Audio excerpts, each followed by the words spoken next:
নমস্কার বন্ধুরা, আমার নতুন ইউটিউব চ্যানেল প্রিয়াঙ্কা হেসেলে আমিষ ও নিরামিষ আহারে আপনাদের সবাইকে স্বাগত। অনুরোধ রইল, ভিডিওটা কেউ স্কিপ করবেন না, পুরো ভিডিওটা দেখার অনুরোধ রইল।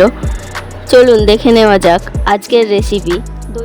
প্রথমে 1 কাপ টক দই ছাঁকনিতে নিয়ে জলটা ঝরিয়ে নিতে হবে।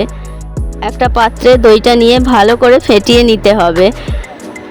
তারপর একটা পাত্রে 4 চামচ গুঁড়ো দুধ, 2 চামচ চিনি আর লিকুইড দুধ 2 চামচ দিয়ে ভালো করে মিশিয়ে নিতে হবে, দিয়ে ঘন করতে হবে। একটু ঠান্ডা হয়ে গেলে ফেটিয়ে রাখা টক দইয়ের মধ্যে দিয়ে আবার একটু ফেটিয়ে নিতে হবে। তারপর একটা টিফিন বক্সে একটা বাটার পেপার দিয়ে একটু ঘি ব্রাশ করে নিতে হবে। তারপর দইয়ের মিশ্রণটা টিফিন বক্সে ঢেলে দিতে হবে। একটু এলাচ গুঁড়ো ও একটু কেশর ছড়িয়ে তারপরে প্রেসার কুকারে 1 কাপ জল দিয়ে টিফিন বক্সটা বসিয়ে দিতে হবে। 3টে সিটি উঠলেই নামিয়ে নিলেই রেডি হয়ে যাবে আপনার আমার সকলের প্রিয় দই ভাপা। আজকের রেসিপিটি যদি আপনাদের ভালো লেগে থাকে তাহলে অবশ্যই চ্যানেলটিকে লাইক আর সাবস্ক্রাইব করে দেবেন আর পাশে থাকবেন।